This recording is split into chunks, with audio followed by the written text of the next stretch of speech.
On a breakaway, scores! Big hit at the blue line. And he got waffle boarded. What a save! He shoots, he scores. Drives in, score! This is the 6 hockey. Well, this is it. Game number 5 in the GTHL U16 semifinal number 2. The winner going to the GTHL finals to face off against the Toronto Junior Canadians. It's the Toronto Marlboros and it's the Vaughan Kings. I'm Sammy Brzozowski. He's Simon Hendricks. You'll notice our lack of ties. That's because the series at this point can no longer be tied. That's right, the winner moving on. This is the biggest game of the season so far. And I don't know about you, but I'm very excited to get to it. I certainly am very excited to get to it. Game 4 was a little bit different than the previous 3 games beforehand. However, Game 5, do or die for both these teams. Sammy, not only is it the most important game of the season, I would go so far as to say this is the biggest game that each player on these teams have played so far in their young hockey careers. An incredible Game 5 on our hands here today, and I could not be more excited. Yeah, I'm very thrilled as well. Bunch of storylines in this one. The first 3 games, very tight. Game number 4, like you said, not very tight. Brody Brown, he's still playing. He's still playing. Still alive. The streak could still come to fruition. The Vaughan Kings not losing one game when Brody Brown has played a full match. So we'll see if that one keeps up tonight.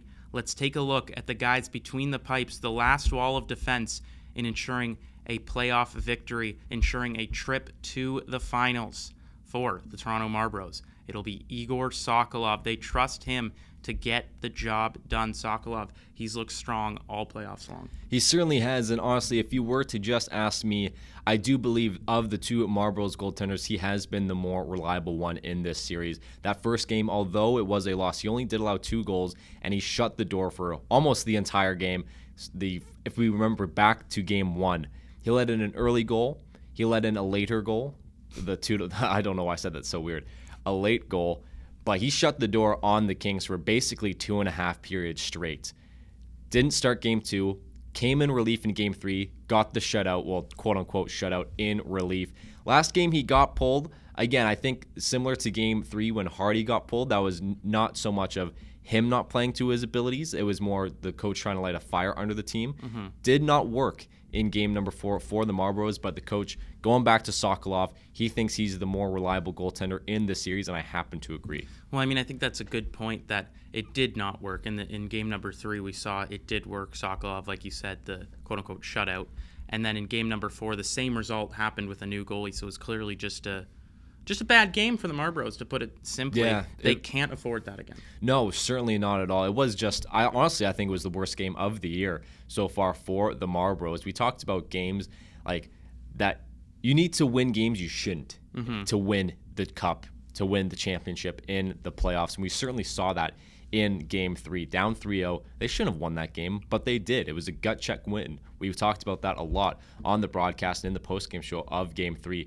And Game 4 was just the worst game they've played. And some part of me just wants to chalk that up to, hey, that's hockey for you. Yeah. But like you said, Sammy, you can't put that effort up again. No, you can't. And the Vaughan Kings, they decide who their guy is in Dimitri Stokes. Stokes, he won Game 4. It only makes sense to go back to him. It certainly does, Sammy. Now, he started Game 2 and Game 4, gets the start in this pivotal game number 5. Game 2, he did look a little bit shaky. He did allow 3 goals. He made some great saves, don't get me wrong. But in Game 4, not only did he make all the saves he needed to, he just looked so calm, back up against the wall. The whole team looked calm and focused, but you need to start that with the goaltender. You kind of work that from out, you start with the crease. My friend's dad, who's like an old head, he said, if you're building a team, you got to start with the goalie, then go to the defense, then go to the forwards. I think maybe that can't really be, trusted in today's hockey world. I was thinking of the Montreal Canadiens for the past decade. Yeah, so. Exactly. Maybe you can't really trust that in today's hockey world. However, when it comes to the mentality and how you have to attack a certain game, especially in the playoffs, I think that's a great one to have. You need your goaltender to be sharp and calm and poised, and that's exactly how Stokes was in Game 4. And they'll need him to be like that in game number 5. We talked about calm, cool presence. We've also talked about leadership. And for our players to watch, you went with the leadership. I certainly did indeed. We got the two captains as our player to watch, and we'll start with the Vaughan Kings and defenseman number 2, Adrian Skro. What a player he is. We talked about this a little bit before. He is projected to go very high in this year's OHL priority selection draft. He's just an incredible player. We even see him like sometimes on the power play. He can be like a forward. He's so offensively gifted. And my goodness, he is such a physical presence on the ice. We've seen him lay out some Marlboros in this series so far. Just an incredible player. And for the Marlboros, we have to highlight their captain as well, Jaden LeCastro, number 10 for them. Again, I wouldn't say he's necessarily the top point getter in terms of defenseman. I think that title can go to number 17, Maximus Mavru. However, he's the captain. If there's ever a time to step up, it's got to be tonight. I'm expecting a very good game from both of these captains. Yeah, two different styles of play. LeCastro, I think, a little bit known more for his defense, and Skro known for his offensive gift as a defenseman. Two guys that likely could go in the first round of the OHL priority selection draft. But I don't really think anyone cares about those numbers tonight. The only numbers that these players care about is the scoreboard. Let's head over to the ice for a pivotal game number 5. We jump right into the action at Iceland Arena for the U16 AAA Semifinals number 2, Game 5 between the Toronto Marlboros and the Vaughan Kings. Winner going on to face the Toronto Junior Canadians in the all-important GTHL final. The Toronto Marlboros, they're looking to come back after a Game 4 loss in which they got shelled. A great shot just over the head of Dimitri Stokes, the Vaughan Kings starter, as Vaughan brings it through the zone. Rolston dropping that one, shot onto Sokolov, the Game 5 starter for the Toronto Marlboros. I'm Sammy Brzozowski, joined alongside Simon Hendricks. Simon Smiling Hendricks, Simon Sticky Hands Hendricks, Simon the man, the myth, the legend Hendricks. Wow, that was quite the introduction, Sammy. Thank you very much. This should be a great Game 5. We saw the Kings. They won Game 4 with their backs up against the wall, down 2-1 in the series. They won that game by a score of 7-1. 7-1 in the do-or-die Game 4. An incredible game from them. I'm interested to see how the Marlboros will respond now that they themselves are in a do-or-die situation here. Sokolov in net after the Game 4 loss, where yet again they did lose 7-1. Sokolov getting the start yet again for them. You'll notice we are way up here in the nosebleeds, giving you a bird's eye view of the game. The Vaughan Kings back against the wall. They performed one of their best games in the season. Were in control from the very start. It looked eerily similar to game number 3, where they took the 3-goal lead early. But Toronto, unlike game number 3, was unable to respond. Under a minute has surpassed here in the first period. We have a face-off inside the Toronto Marlboros zone. Of course, you see Adrian Skro, our player to watch on. He is poised to go very high in the OHL priority selection draft. He'll be joined by the Pagani line. As the faceoff finally is undergone, as this one is won back to Skro. Skro firing that one onto Sokolov, sent to the corner. Pagani battling Roche, pops out back to Skro. Skro trying to find Watt as a chance now here for the Marlboros, but coming back there was Liam Watt. Walking in now Pagani, firing it across as we see a penalty coming on the play. This one will go against the Marlboros, the Vaughan Kings. They'll take the first power play of the game, and it will be one of their best defensemen in Maximus Mavru heading to the box. Yeah, I'm honestly not too sure what the call is. Looks like the slash, says the official. I think when the puck trailer was trying to cut across, Mavru got the stick up in the hands. A good opportunity for the Vaughan Kings to go up early. This series in general has seen its fair share of special team units, both penalty kills and power plays for each team out there quite a bit throughout this series. Game 5, pivotal chance for the Kings early on. As this puck is sent out of play, we do see a fun unit here for the Vaughan Kings. We see Adrian Skro lining up as a forward. It's Landon Keefe taking the draws, as we see also Nelson and number 7, Sebastian Fortin out there as well. As Skro, he gains that one. Cloutier is joining them as well. Skro walking in. Skro firing that one.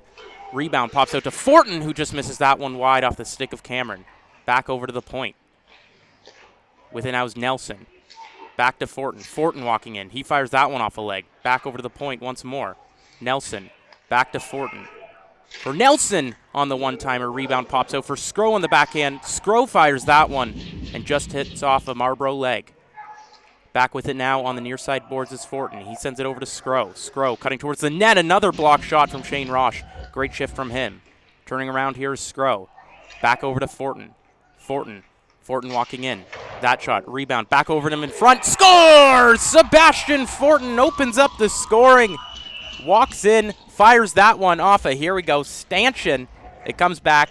He puts the first goal of the game down for the Vaughan Kings. They have taken an early 1-goal lead. You do have to love when you can get to say the word stanchion. I think we've said it in a lot of these games, actually. I think we have too. It's certainly a couple, and I love every time we do. To your point, Sammy, that was a very interesting power play unit with Fortin, Nelson, and Skro out there. 3 defensemen. Primary positions are defensemen. You saw the captain, Adrian Skro, our player to watch in this game, getting down low, creating a presence in front of the net, really clearing the lane for Sebastian Fortin to pot that one home. A fantastic play, not only from Fortin but from Skro to get himself in a position where he doesn't usually play, and just an incredible play from him. And that is the type of value that he can add, and that's why he's touted to go so high in this year's OHL priority selection.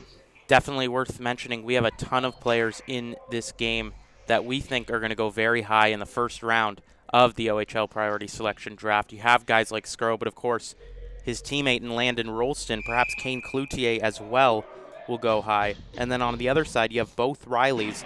You have Mavru, and you have Jaden LeCastro. A couple goaltenders in this series have been strong as well. Sokolov has emerged as the starter, but Nolan Hardy, he's a great goaltender in himself. And then Cochran and Stokes, also 2 great goalies in this league. Any goalie in this series could be a starter on most GTHL, U16 AAA teams. Yeah, that's exactly right, Sammy. And, talking about where some players may end up going in the the OHL priority selection draft. I know he's not starting this game, but Liam Cochran, standing at 6'4", almost 170 pounds, as a 15-year-old in this U16 division, a ton of OHL scouts are going to look at a player like that just based on his height and his growth as a person, not just a player, and might even want to grab him and just be like, yeah, we can work with this guy. I mean, you know what they say, you can't teach size, as I'm not even going to mention why that previous whistle was blown. Those nets, man. They infuriate me as it's sent over back towards the net of Stokes. Over the near side boards, the Vaughan Kings flip this one out. Coming down with it now is Fitzgerald. Fitzgerald in front for Rolston. Rolston kicks this one on net. Sokolov electing to cover that one. Can we talk about how good Landon Rolston has been in this series and how good he has been in this season for the Vaughan Kings? Oh, he's been absolutely phenomenal. He is one of their fastest players, and he's really able to pair his quickness with his elite hands just to create so many chances, not only for himself but for his line mates. You saw a 2-on-2 there. Usually a 2-on-2 doesn't really amount to too much, but he was able to get a decent scoring opportunity just by using his feet. As the centering pass there is turned aside, and once more, this net comes off its pegs. It's just infuriating. I think they're using cardboard down there, but this line, this combination of Fitzgerald and Rolston has been so lethal. Rolston, he's one of those guys who can pick up the puck in the defensive zone and just jump down the ice. He has this speed and ability to take the pucks wide that we've seen all throughout this series. That faceoff is won by the Kings. Cabral fires that one onto the net of Sokolov. Rebound pops out to the Marlboros. The Marlboros looking to start the rush from their own end. Sent through the neutral zone now. This one's dumped towards Stokes. Coming back to play are the Kings, but Stokes, he elects to cover that one as we see some pushing and shoving behind the net.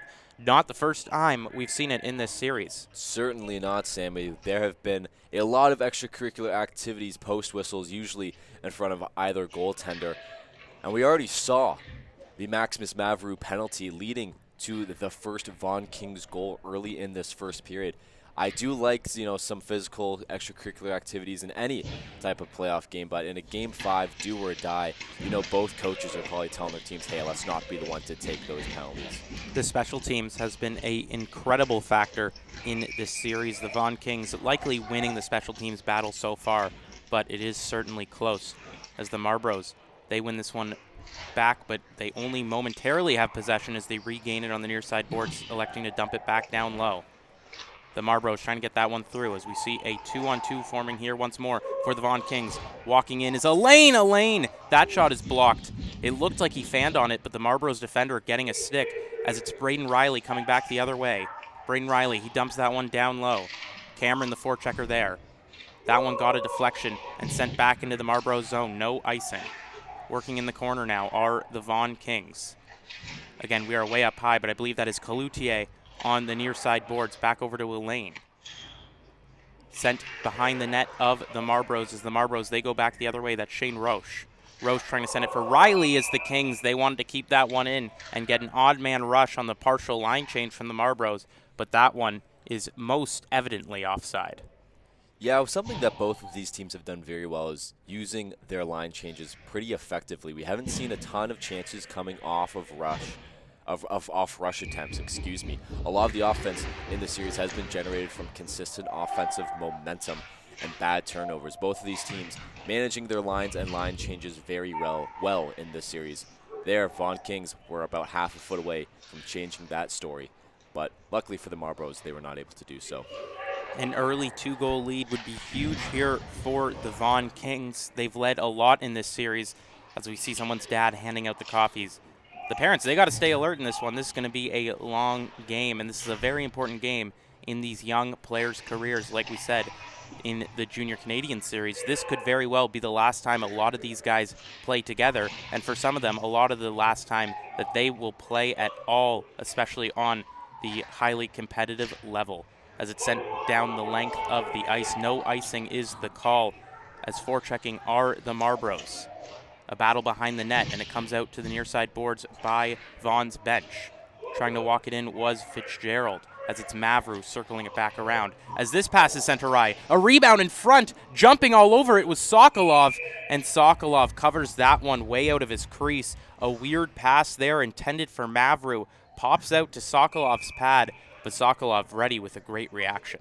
That reminded me a lot of the first goal in Game 4 between the Junior Canes and the Markham Majors when the defenseman, I believe it was Colton Cabral, was trying to rim it around the boards for his deep partner. It took a weird bounce, leading to a Callum Mason goal. That was eerily similar, a very lucky break for the Marlboros that Sokolov was well poised, well positioned, and stayed calm enough to just cover that puck without any harm. As working it back were the Marlboros. Nelson back at his own zone, sends it by Rolston. The Marlboros, they gain it back in their own end, looking to start the breakout as that one is picked up by number 14, Mason Quinn. Quinn was trying to fire that one down low. He was unsuccessful as we do have a call on the play.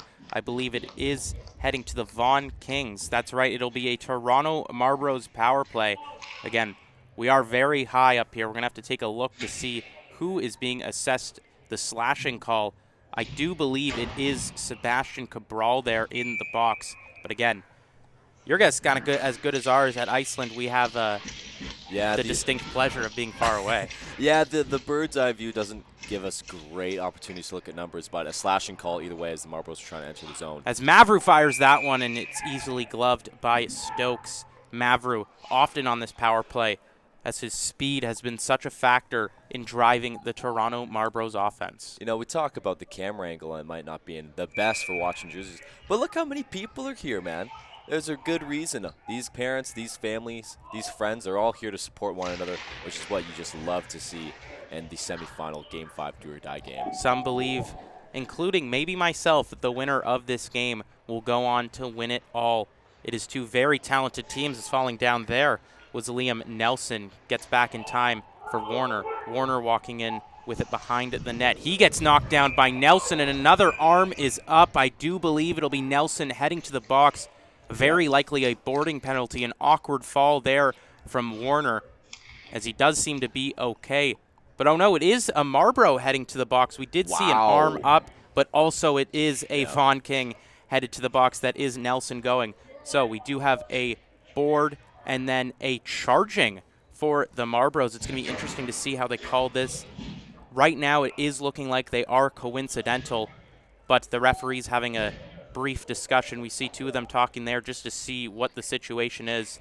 And yes, it does look like it'll remain 5-on-4, so those two will be coincidental, as it'll be a face-off inside the Vaughan King zone. A very interesting call. I thought Nelson was going to be the only one getting called. I didn't see the Marlboros penalty, you could say, for the charge, but that was a tough play for Nelson to make. You have Warner streaking down as fast as he can. You're trying to play his body so he doesn't put himself in a good position right in front of Stokes, and he skates by you and you just hit him in the numbers. You can't do that. That's going to be called 10 times out of 10. As we do see this number 1 unit out here for the Toronto Marlboros, both Riley's on. As we know, it's Braden Riley that likes to get nice down low to get to the centering pass opportunities. Sokolov rims that one around for Miles Riley. Miles Riley gaining it behind his own net, starting the rush from his own end. He has some space as he walks it into the Vaughan King zone. Miles Riley fires that one onto Stokes. That one sent up high but stays in play. On the near side boards now, the Marlboros, they gather it. Being battled as just keeping it in there momentarily was LeCastro and the Vaughan Kings. They send this one out way back over to Sokolov. Miles Riley going to regroup for the Toronto Marlboros. Braden, he receives it on the near side boards, being battled by multiple Kings. He retains possession. Braden Riley circling around. He has LeCastro, decides to hit him. LeCastro walking the line to Miles Riley. LeCastro on the one-timer as that one is stopped by Stokes. Nice save to get across. Stokes has quite the glove on him. Oh, he certainly does. That was a very athletic way to quickly sprawl from one side of the net to the other. Nice shot from number 10, Jaden LeCastro. And I'm not going to lie, Sammy, good thing he's got a good glove, because if that rebound popped out, he had a wide open net behind him. As it's Preston Herbert taking the face-off forward, the Marlboros, they successfully tie their man up. As walking it around now is Petrov firing it off the glove of Stokes. Rebound pops out, but the Kings, they gather it, just losing it momentarily in their hash mark area as Preston Herbert, he regains it, trying to find Cameron as this one is sent up high. Keeping it in now is LeCastro as we're back to 5-on-5. Cabral was the guy sent to the box. Great eyes from this kid calling the game as there's a battle in the near side boards by the corner. The Marlboros on the hash mark firing that one. That was Petrov, but Stokes makes another save. Stokes been tested a few times in this game thus far. Yeah, but unfortunately for the Marlboros, none of their opportunities have really been grade A. A couple shots from outside the circles near the top or side of the boards, allowing Stokes to get a feel for the puck and get a bit warmer, not so cold, to make those 10 bell saves that, you got to get warmed up for. Yes, we have seen Stokes, once he gets into the groove, he is a tough nut to crack. The Marlboros, of course, they only scored 1 goal the last game. As walking in now are the Vaughan Kings. That's Brown setting it in front on the backhand opportunity. That one is stopped by Sokolov. Great save in tight. Great pass from Brody Brown over to Kane Cloutier. Cloutier, he couldn't find the back of the net. And that is probably the first time I've said that this season. He has been so efficient on his shots. He has scored so many goals in this series, so many points. Between him and Rolston, they have been a dynamic duo, as we do see Pawczek, and 2 for 2. It's Liam Nelson heading back to his own bench. Now, penalty boxes are empty. Both teams back to even strength. Both teams, they have the use of all their players, as it'll be Elaine taking the face-off inside for the Vaughan Kings. He wins that one back over the side, over to Scrow at the point on the one-timer. That one misses wide. Watt, he tried to fire that one for Cabral in front. Cabral, he rims it around. Elaine going there to help in the corner. Pardon me, that was Fitzgerald in the corner. As it's sent down the length of the ice back into the Vaughan King zone. No icing on the play. Don't believe it made all the way there. Circling around now is Scrow. He drops that one. Trying to get something started are the Vaughan Kings in their own zone as they banana swirl through the neutral zone. Just missing that pass was Rolston. Rolston trying to get it on the stick lift. He was unable to do so as Warner forechecks for the Marlboros. The Vaughan Kings coming back into the Marlboro zone. This one onto the net of Sokolov, and Sokolov, he elects to cover it there. Some pretty fast hockey there from the Vaughan Kings, really being able to dictate the pace early on in this period. But the Marlboros, they do look much better than they did in that Game 4. The start of Game 4, I believe it was just halfway through the first, where it was already 3-0 for the Kings. A much better start for them in this one, but it does seem to be the Kings who are really dictating this game so far. And that's something that we've seen from them all throughout this season. They've controlled puck possession, so it'll be interesting to see both these teams. They both kind of are known for that, for controlling puck possession, for controlling momentum as this one pops out in front. Riley sending that pass to the neutral zone. The winner facing off against a junior Canadian team, where that is their #1 game plan. Control the pace of play as much as possible, as that's Roche circling around in front for Riley. Riley just missing that one wide. I do believe Stokes got a piece of it. As a battle on the near side boards ensues, and the Vaughan Kings, they do get it out. Sent back into the zone by Roche. Roche tied up by Menery there, as we see those two going at it on the near side boards. The Kings starting the rush from their own end. Dumping that one in is Nelson. Nelson. He tried to find McClure down low, but that was picked up by the Marlboros. The Marlboros sending that one through neutral zone. Getting a piece of it were the Marlboros, but Nelson, he sends that one right back up. Walking the line now are the Kings, but that one will be called offside. The referee's having a discussion where it's going to be, but it'll just be outside the zone. No intentional offside, says the referee, as Brown just a little bit too eager there, but we know what he can do, joined alongside Kane Cloutier. Yeah, just a quick point on Brody Brown. We obviously saw him in that game too go down. Pretty scary injury for him. Great to see him back in the lineup. And this Vaughan Kings team, you know, Brody Brown, his name doesn't get mentioned all too often, but this team is 5-0 when he plays a complete game and 0-2 when he does not. So his value to this team, not only on the ice but on the bench as well, it can't be measured. Indispensable indeed, as that's Fortin, the goal scorer, trying to work it around. Cameron, the forechecker. That was Fortin being pinned against the board. Cameron, he got it over back to the point. Walking the line now are the Marlboros.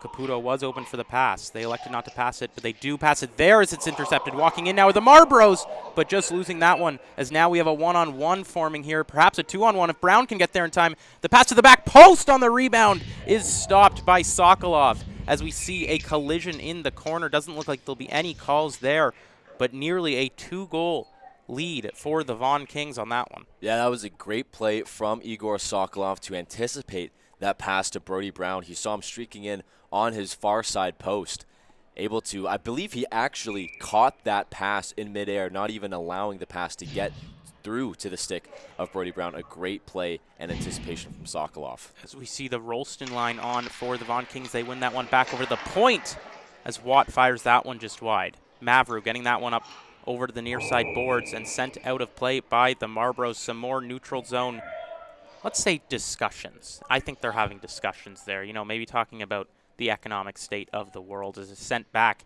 into the Marlboros zone for what feels like the a billionth time this game already. A lot of offensive zone faceoffs for the Vaughan Kings early in this one. Certainly so, Sammy, and it would seem like the Vaughan Kings are having their way in the faceoff dot as well. Preston Herbert, he has been the Marlboros' best faceoff man in this entire series. Everyone else, they're kind of lacking a little bit. As it is the Toronto Marlboros winning that one, as it's sent up over to the near side boards. Trying to get a piece of that one was Cabral. As the Kings, they circle around, get it back over to the point. Walking in now is Fortin. Fortin being battled on the corner. Fortin losing that one as the Marlboros come back the other way. A 2-on-2 forming here. As it's Warner who's caught just offside. A great rush opportunity there for the Marlboros, thwarted by the whistle. As again, we see a couple players going at it. You got to wonder if the referees will keep their whistles out or if they'll try to let the game unfold itself. Yeah, and honestly, well, first of all, that's a great point. I think if you're the referees, you don't really want penalties to dictate a Game 5 where, you know, one team's definitely going home, one team's going to the finals. That was a tough play from number 17, Maximus Maverick. He was kind of hit, not from behind, but he was onside, got shoved on his side that put him offside. Michael Warner, he tried to time it up as best he could, but a tough play for Maximus Maverick to get hit offside on a rush chance that, you know, a 2-on-2 can lead to anything. As Miles Riley won that forward, but there was no man to receive as Roche, he gains it at the point, firing that one into the corner. Going back to play there is Nixon McKeag. McKeag rimming it around. A battle right by Vaughan's bench. And it's the Marlboros who are pinning it against the boards. They get it down low, over the point for Roche. Roche through traffic, that shot deflected. The Marlboros, they keep it in. on the backhand. Lavolsi sends that one into the middle. The Vaughan Kings, they don't get possession back there as Miles Riley sends it over to the side. That's Braden firing it just over the blocker. Stokes did get a piece of that one. It did indeed stay in play as the Marlboros, they try to keep it in on the near side boards, unable to do so as Roche regains it in the neutral zone. Roche, he had some room. Roche firing it across over to Lavolsi. Lavolsi through traffic. That hits a Vaughan King stick. Lavolsi, he keeps it in from the top of the circle off the blocker of Stokes and sent to the near side boards. Knocked down is a Marlboro man. No call on the play there as the Kings, they rush it through the zone. That's Nelson on the rush. You don't see that too often as he takes it around the Marlboro's net. He's being pinned into the corner. Elaine helping him out. Elaine just kind of watching this unfold as we see Roche working against Nelson. Nelson, he regains possession. Nelson trying to get it to the point. Lots of falling here. Ice is slippery as it's sent to the near side boards. A pass over to Cloutier in front as Cloutier just misses that one. A battle once more. That's Petrov rimming it around. Was trying to find Riley on the near side boards, but it was deflected as the Kings, they retain possession. A shot from the point, stopped by Sokolov. Rebound, pops out, hits off a body, goes down the length of the ice, and that one will indeed be called for icing. Yeah, I believe the defenseman right in front of the net for the Marlboros didn't realize how much time he had. There was not an immediate threat of the Vaughan Kings around him. But, you know, in a fire drill situation, you're in your own defensive zone for a elongated amount of time. Sometimes the best thing to do is just fire it down the length of the ice. Indeed. Sometimes you just have to, you know, assume all risk, get it out of the zone, and you can get the change if you ice it in the GTHL. We've mentioned that a few times this series, but always a good reminder, they do not have to stay on the ice. And I just want to make a very quick point. I do think, to our previous discussion about the referees putting their whistles away, that was number 4 team Liam Nelson giving Miles Riley a cross-check in this near side corner in the Vaughan King zone. I think in the regular season or even earlier in this series, that's called a penalty. Referees definitely putting their whistles away. As a battle on the corner, knocked down as a Marlboro man, no call there as well. As there's just over a minute remaining in this period, walking around the circle are the Kings. A shot from the point, and Fortin fires that one just up and out of play. It most certainly got a deflection. Fortin, very involved in the offense in this game. Yeah, I really do like how aggressive the Vaughan Kings have been in the offensive zone this game. The Marlboros, they have been pretty aggressive too, and when they are in the offensive zone, just hasn't happened as often. But the defensemen of the Vaughan Kings getting really involved. Obviously, Fortin, the goal scorer, and you see Scrow, he's always a threat whenever he's in the offensive zone. So I'm really liking what I'm seeing from this Vaughan Kings defense group, not only in their own zone, but in the offensive zone as well. As it was Warner who started that rush for the Marlboros walking in. That's Pawczek firing it around. Haven't seen too much of him this series, especially after what was a strong quarterfinals. Less than a minute to go now. Fitzgerald was looking for the pass in the slot. He regains it in the corner. Fitzgerald, he lost the opportunity there as the Marlboros, they regain possession in the neutral zone. Walking in now are the Marlboros, trying to get it down low. Unable to do so as they fire it back around Stokes' net. 20 seconds left to go in the first period as the Vaughan Kings trying to get that one up through the middle. Scrow, he has it behind his own net. Scrow looking for his options. He fires a long stretch pass over to Rolston. Great connection there. Rolston walking in. Rolston through the middle, fires that one. Great save by Sokolov to get an offensive zone face-off for the Kings.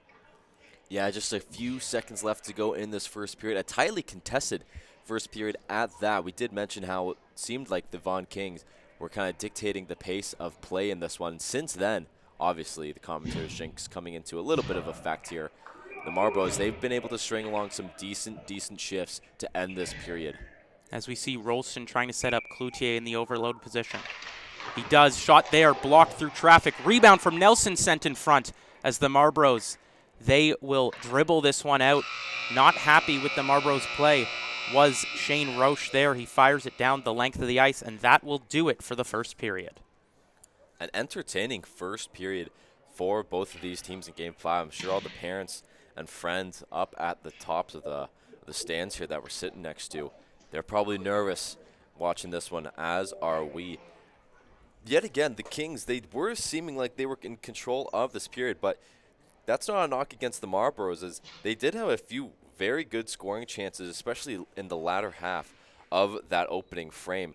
That Braden Riley shot that just nicked off the blocker of Stokes, that was, in my opinion, one of their best chances. Stokes well positioned to get a piece of that one to hit it out. And you know what's another major storyline? The Nets being knocked off yet again in this game. It broke up a couple offensive possessions. It really did. The Marlboros also had that Jaden LeCastro one-timer opportunity from the point. Stokes made that save. But yes, this one by no means out of the question. It has been the Vaughan Kings controlling possession, but we've seen that flip-flop throughout this series. And a second period, I'm sure the Marlboros are looking forward to try to get themselves back in the driver's seat. And just going based off how this series has gone, I do expect a bit more action in these second and third periods. Obviously, that Game 3 victory for the Marlboros, that game ended by a score of 4-3 after being down by a score of 3-0. And obviously last game, Vaughan Kings putting up a touchdown on the Marlboros as well. The fact that this game was 1-0, similar to Game 1 and Game 2 of the series, a couple low-scoring affairs. Game 2 actually going into overtime, but either way, expect some more action entering the second frame. As LeCastro works it through the neutral zone, tries to send that one down the length of the ice. Getting a piece of it was Miles Riley. On the near side boards now with it are the Vaughan Kings. Elaine sending that one down low. A battle behind the net. Elaine, he has Pagani. Brown just missing that one. Sent over to the corner now. The Vaughan Kings trying to get something set up. The Marlboros, 3-man in deep. As Elaine, he sends this one over the point for Nelson. Nelson firing. Scores! Brody Brown gets the deflection. The Vaughan Kings are up 2 in game number 5. My goodness, what a goal for Brody Brown, number 96, back there out on the ice yet again for Game 5. A fantastic deflection right in between the hash marks. No one really covering him on the Marlboros. He had all day to track that puck and tip it wherever he wanted to, beat Sokolov, and if you're number 32, Igor Sokolov in net, there's absolutely nothing you can do about that one. Tips are some of the hardest saves to make in all of hockey, and that was a beautiful one from number 96. A weird bounce and a deflection, two very classic playoff goals. You can't really blame Sokolov for letting those two down, but not the start to the period that the Toronto Marlboros wanted. No, certainly not, Sammy. We were just talking about how some action might pick up here in the second period.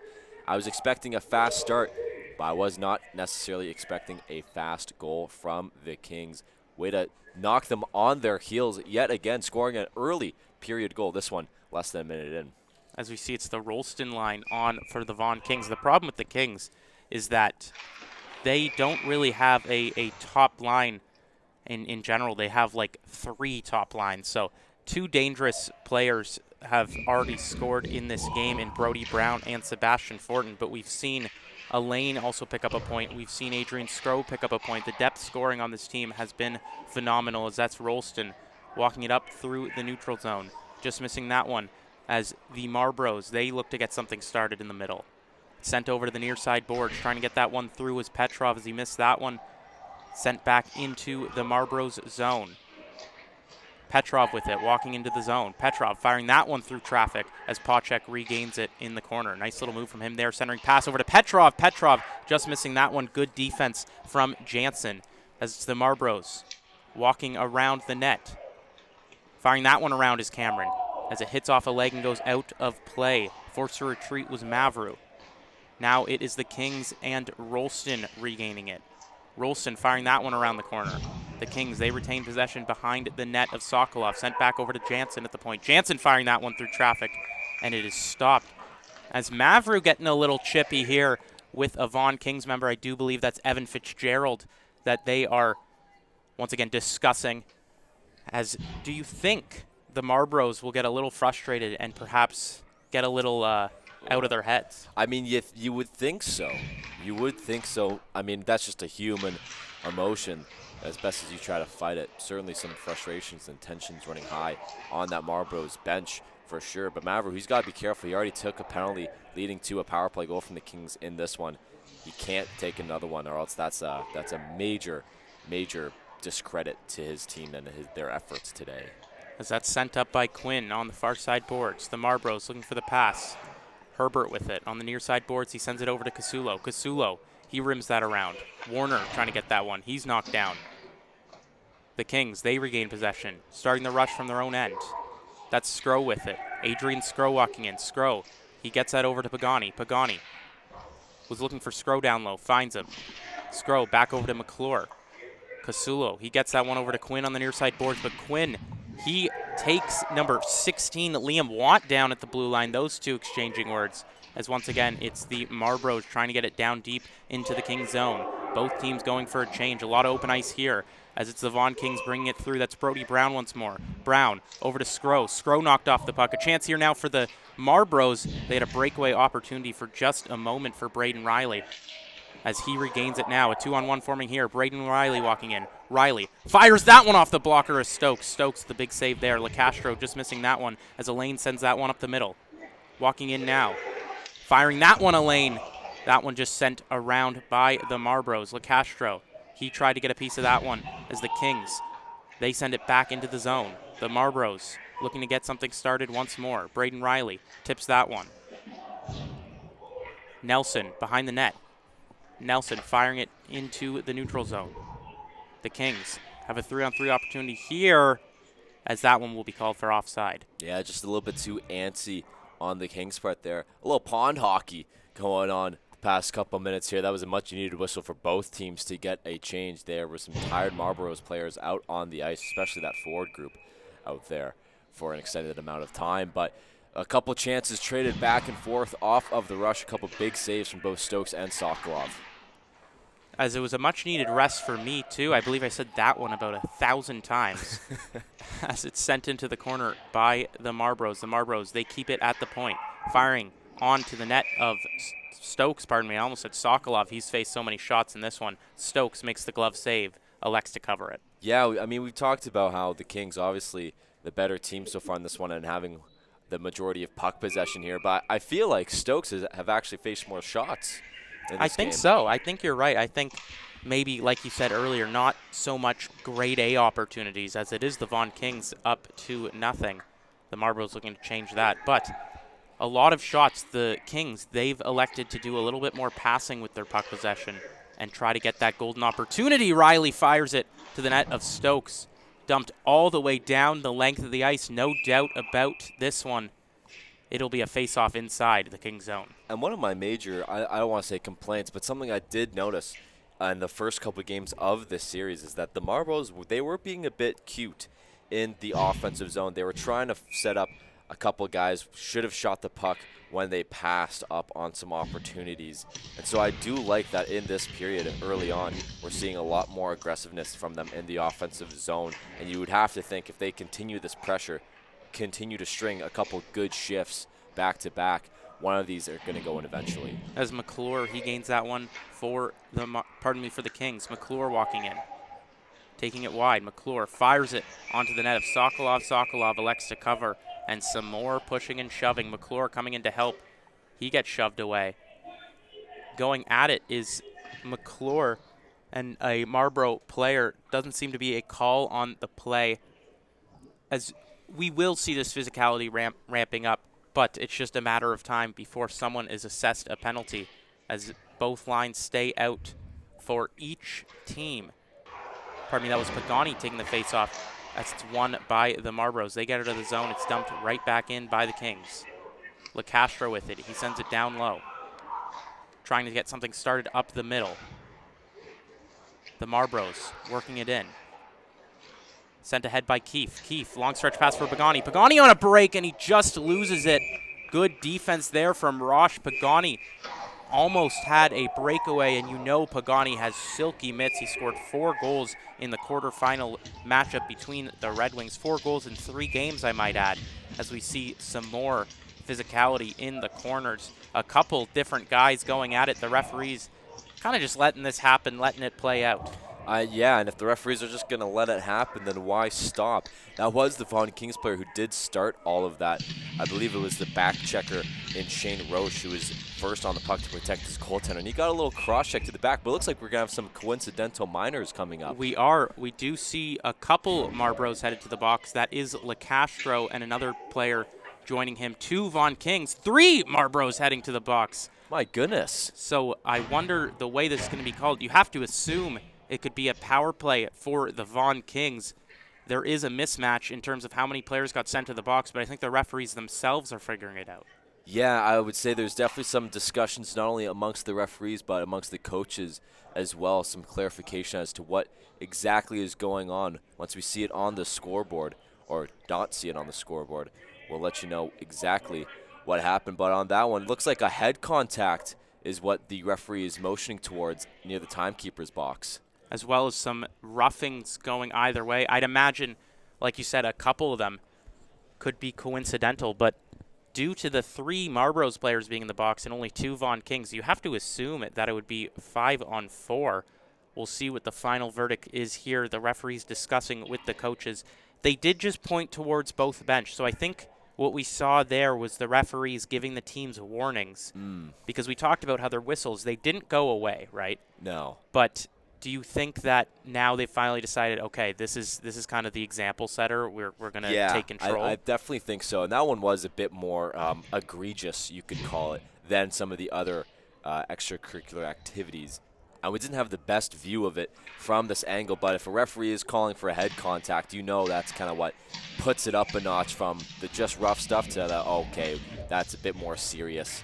As still some more discussion with the linesman at the timekeeper's box, still delaying play. Yeah, and it does appear to be 5-on-5. I count 5 Kings, I count 5 Marlboros. So I think it's just a matter of which penalties are being assessed to who. The referees themselves don't know what's going on, but in all sense of the word, it does seem to be 5-on-5. So let's get back to hockey here. We'll try to take a look at what penalties were assessed. But for now, it is the Kings winning that face-off forward. Elaine battling behind the net. Some more physicality as it pops out to Cloutier. Cloutier just missing that one off a stick of a Marlboro. The Marlboros trying to get it out. They're unsuccessful as Scrow sent that one back into the zone. In the corner now. Circling it around were the Marlboros. Scrow comes back in his own end. Intercepted by Warner. Forced to retreat are the Kings as Scrow, he gains it in the corner. Scrow trying to find Cloutier as that's dropped for Cloutier by Elaine. Cloutier walking in. Cloutier cutting towards the net. Cloutier putting it in front, and Sokolov covers that one. 9 minutes and 25 seconds left to go in the period. The timekeeper not really helping us out in figuring out this penalty conundrum as there's nothing on the board. So I do believe everyone will come out at the whistle. Yeah, I think you're right, Sammy. Just seems to be some coincidental minors. Interesting, though, with 3 Marlboros in the box opposed to 2 Kings players in the box. Usually when you see that, it is a power play for the opposing team. However, yet again, we keep discussing this a little bit about the refs putting their whistles away. The refs needed to call a penalty there. It was a bit egregious, but they still are thinking to themselves, we don't want a power play and special teams to dictate this game. Of course not. That's why you see, like we said, the whistles go away. You see the stat sheet less filled by man advantages because no one wants to lose because of one simple play that could have gone either way, as it's the Marlboros taking it through the neutral zone. They dump that one behind the net of Stokes. Knocked down is Braden Riley as this puck is sent out of play. It'll be a face-off inside the Vaughan Kings zone. Some words here from Braden Riley and number 10, Nixon McKegg. These teams don't really like each other, do they? They certainly do not, and that has been out in full force throughout this 5-game series. Quick note, although the Marlboros are down 2-0, they did let up a goal early in this period. They have strung together a couple really nice shifts to generate some type of offensive momentum, and as soon as I say that, Vaughan Kings going the other way. Fitzgerald circling around. Fitzgerald over to the point, just missing that one was Nelson. Nelson, he elects to fire it back into the Marlboros zone. Forced to retreat was Cabral as Fitzgerald pops himself back into the play. Walking down the line now are the Marlboros, firing that one onto the net of Stokes. Stokes makes the save. It'll be another face-off inside the Vaughan zone. You see the Marlboros, they really, when they enter the zone, they really do like getting a face-off more than trying to set up their offense off of the rush. That's been a few times when Braden Riley or whoever the winger is streaks down to try and find the pass, and if he's covered, which he was there, the puck carrier just elects to shoot it on net for the offensive zone faceoff. There were 3 trailers all along the blue line that were not covered Rather, the Marlboros just electing to force an offensive zone faceoff yet again. As it's won by the Marlboros. Shot from the point just sent wide off of a King body. A battle on the near side boards. Getting that around was Quinn. Walking the line now are the Marlboros. Firing it back into the zone. Cameron, he picks it up. Cameron trying to find Quinn down low. Quinn, nice move there to keep it on the one hand. Sent back around. Big collision in the corner. Knocked down. I do believe that is Herbert trying to get up as the Marlboros, they do retain possession. Firing it back towards the net of Stokes. Herbert, he has it in the corner. Herbert turning around now. Herbert trying to find Quinn. He is successful as Quinn attempted to get it back to Herbert. The Kings, they rimmed around the boards. McClure coming to retreat. He sends a nice pass through the middle, and the Kings come back the other way. Streaking towards the net now is Menery. Menery coming towards, and that one is turned aside by the Marlboros. I don't believe Sokolov got that one. I think it was the Marlboros defenseman getting a piece. Yeah, and that was just an incredible play. Looks like a slashing call here against the Kings. Wow, on the retreat, it is the Kings heading to the box. We do see the Marlboros leaving, so it'll be a slashing power play now for the Toronto Marlboros, and a good chance in this game for the Marlboros to get something back. I want to make a very quick point just before we noted that penalty. Number 55, Shane Roche, he made a fantastic play in trying to get back as quick as he can, but when the puck was in this near side corner of the King zone, he did a half pinch that allowed that breakaway to happen as his man just skated right past him when his forward did not cover him very well. The half pinches, they drive coaches crazy. If you're going to commit, but he stopped right at the top of the circle, which allowed that chance for the Kings. Something you don't see often from Shane Roche. He's kept the puck in so many times this series by drawing forwards towards him and pinching at exactly the right time. But now a chance for the Marlboros to get something back as a faceoff ensues outside. We do see this number 1 unit out, as that faceoff is won by Miles Riley. Falling down but passing was Lavolsi. Mavro back in his own end, sends it across to the far side boards. In the middle now, the Marlboros, they carry it through. That's Mavro walking in. Mavro cutting towards the middle.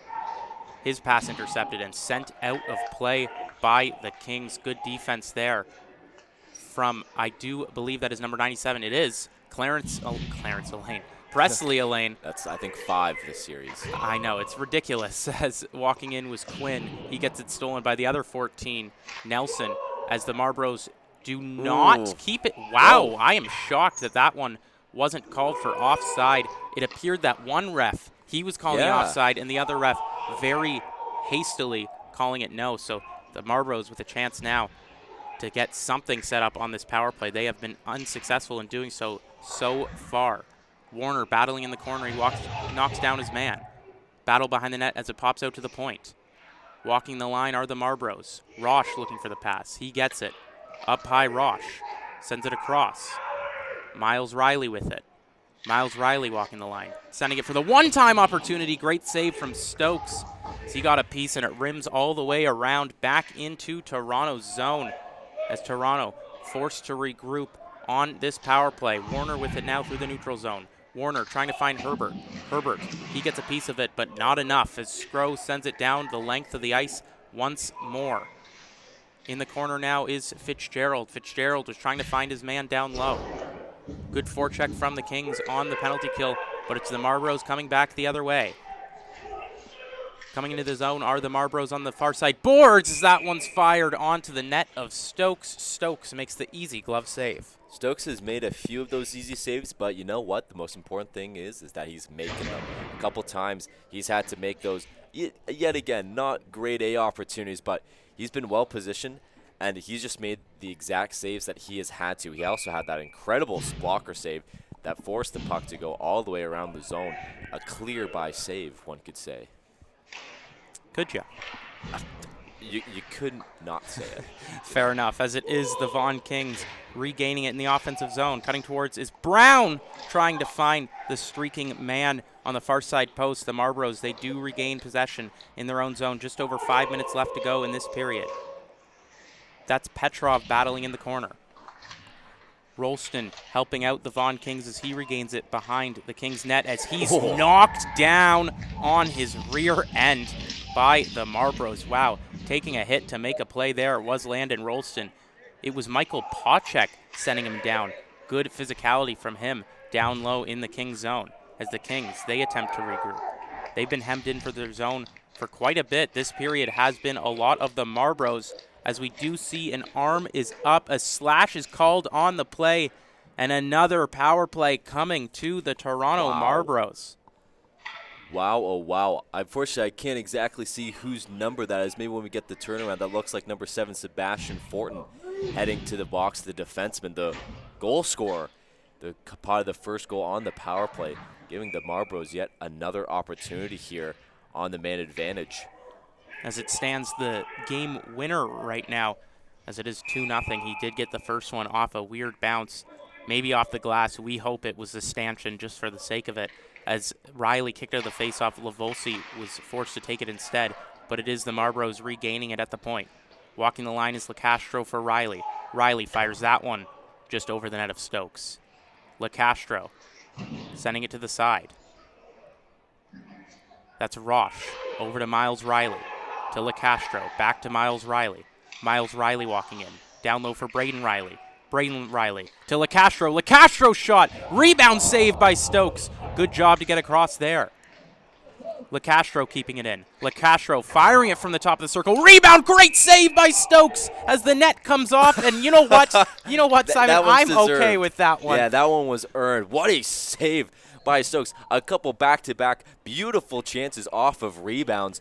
And my goodness, a couple fantastic saves for Dimitri Stokes. We talked about it before. Once you get a few on him and he's in the groove, he's very, very tough to beat. He looks dialed in right now. This game could easily be 2-1, maybe even 2-2 tied up, but Stokes is shutting the door on this Marlboros team. As he gets himself a well-deserved drink of water.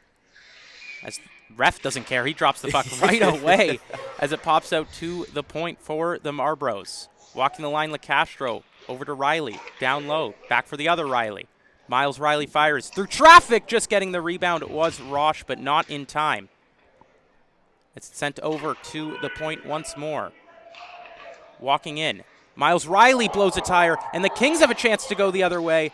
They do not retain possession in their zone. Good forecheck from the Marlboros as a shot from the point just hits off the back glass.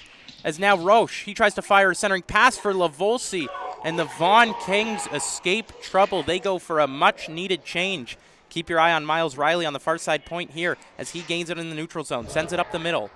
Drop down for Warner. Warner cutting through the middle. Warner losing that one as it's Herbert in the corner. Herbert, he's pressed against the board by Nelson. Warner once more, getting it to the point. Over for Mavru. Mavru, he has Quinn, sends it the other side instead. Walking around the circle are the Marlboros. Firing from the top of the circle, up and out of play. Getting a deflection off of Stokes. He did get a piece of that one. It'll be a face-off inside. This has been probably the most aggressive we've seen this Marlboros power play be throughout this entire series. Unable to get anything past Stokes, though, but I'm very, very impressed with the forecheck and the hustle that we're seeing out of this power play that's leading to all of this aggression. Just I don't even know how to call it, but more of like a system of a power play more than just a player that we've seen trying to make plays on his own that we've kind of noticed in previous games. Were you looking for well-oiled machine? Yeah, I was. It took me a while, but I eventually made my point. As it took a while for the Kings to get it out of the zone, but they are successful there. Rolston looking for the pass on the one-timer. Good deflection from the Marlboros to get a piece of that. It was Quinn who just deflected that pass. We do know Rolston has quite the shot, so if that one got through, it could have easily been 3-0. As the Marlboros, they try to get it up the middle. Cabral, he couldn't get that puck back on the pinch. Through to neutral zone now. Dumped back in by the Marlboros. And Pawczek. Nelson rimming it around. Rimming it around and out of play as Nelson and a Marlboro man going at it at the near side boards. Some whistles going on, and you can almost imagine that these two will go off for the coincidental minors as we see another tie-up by the hash marks. Two Marlboros on two Kings. Pacek's in there, Cabral's in there. Ref says, let's send both of them to the box, as this one will be quite the effort for the timekeepers. Looking a little bit like game one. Yeah, a little bit like game one indeed in the second period, as we do see two Marlboros and three Marlboros and 3 Kings heading to the penalty boxes. My goodness, I thought they were only going to send 2. Looks like, wow, a lot of drama in this second period. And you know what? I don't want to insinuate anything, but it looks like these past couple skirmishes have been started by the Vaughan Kings. Maybe they're noticing that the Marlboros, they're doing a good job at hemming them in their own zone and trying to get under their skin a little bit to throw them off their game. And it certainly seems to be working, at least in throwing some effective players off of the ice. And again, I don't want to say that they're doing that necessarily on purpose, but I'm not saying that. As we see the Marlboros having a discussion in front of the bench, I am excited to see what is the turnout of that play. What is the result if we'll see the Vaughan Kings go on the penalty? But I am seeing a signal 5-on-5 from the referee. So unless he's lying, it should be 5-on-5, a face-off inside the Vaughan Kings zone. A lot of the game has been spent on this side of the ice. It was the Vaughan Kings controlling most of the first period. Of course, this was their offensive zone. And now it is the other result, the Toronto Marlboros controlling possession in their offensive zone, as it's Miles Riley discussing with the ref what just happened, because I don't think even they really know what just unfolded. Yeah, the linesman and referee talking to a couple players there. That's Cloutier who had a discussion with the ref. As we only see 3 Vaughan Kings out there right now. Here's 4 and 5 coming in. They were just putting their lines in a blender a little bit. We do see 5 Marlboros on, including Riley, as he goes back to the face-off dot, joined by Petrov. Elaine's line on with Brown and Cloutier. That's a good line there. As 5-on-5 hockey once more. So probably a similar situation to what we saw earlier, where it was just long coincidentals. Yeah, that's exactly right. And yet again, if you're the King, I believe that was the captain, Jaden LeCastro, going off for the second time in this game for the Marlboros. He's one of their best puck-moving defensemen. So you take a good player out for an elongated amount of time to end the second period. It's not the worst thing in the world for the Vaughan Kings. That is right. We do see Ashcroft back there joined by Caputo. You don't see that pairing quite as much as guys like Roche or Mavru, as now it appears that the face-off will come outside. So the referees finally getting their business together, and hopefully we can drop this puck, get back to hockey. We have been here for quite a while, but now the time has finally come. Elaine, his line wins that face-off, and the Kings, they go back the other way. Jansen, he dumps that one in. Brown, centering pass in front, intercepted by Miles Riley. Riley in the corner, being battled by Brown. Riley, he works Brown off and cuts towards the middle. Riley, good solo effort as he gets it over to Petrov. Petrov walking in. Petrov, top of the circle. Aaron Petrov circling around. He loses it, but Riley gets it back.